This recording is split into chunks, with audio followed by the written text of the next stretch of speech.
مجھے دو باپ ملے تھے، ایک امیر اور ایک غریب۔ ایک انتہائی تعلیم یافتہ اور ذہین شخص تھا، اس کے پاس پی ایچ ڈی کی ڈگری تھی اور اس نے 4 سالہ انڈر گریجویٹ تعلیم محض 2 سال میں مکمل کر لی تھی۔ اس کے بعد وہ Stanford university, university of Chicago اور نارتھ ویسٹرن یونیورسٹی میں اعلیٰ تعلیم کے لیے گیا، اور یہ سب کچھ اسے مکمل مالی وظائف پر ملا تھا۔ دوسرا والد 8ویں جماعت بھی مکمل نہ کر سکا تھا۔ دونوں افراد اپنی زندگی بھر محنت کرتے رہے اور کامیاب کیریئر بنائے۔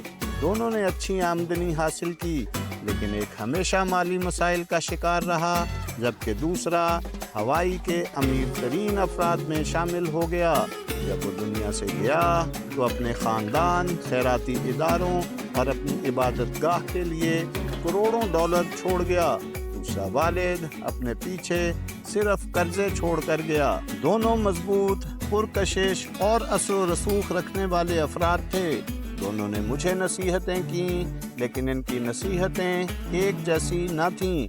دونوں تعلیم کی اہمیت پر یقین رکھتے تھے، لیکن تعلیم کے متعلق ان کے نظریات مختلف تھے۔ اگر میرے پاس صرف ایک والد ہوتا تو مجھے اس کی بات یا تو قبول کرنی پڑتی یا مسترد کرنی پڑتی، لیکن 2 باپوں نے مجھے مختلف نظریات کے درمیان انتخاب کرنے کا موقع دیا، ایک امیر آدمی کا نظریہ اور ایک غریب آدمی کا نظریہ۔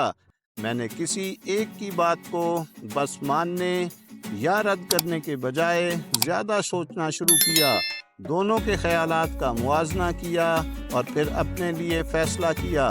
مسئلہ یہ تھا کہ اس وقت میرا امیر باپ ابھی امیر نہیں تھا اور غریب باپ بھی ابھی غریب نہیں تھا۔ دونوں اپنی زندگی کے ابتدائی مراحل میں تھے اور مالی معاملات اور خاندانی مسائل سے نبرد آزما تھے، لیکن ان کے پیسے کے بارے میں نظریات ایک دوسرے سے بالکل مختلف تھے۔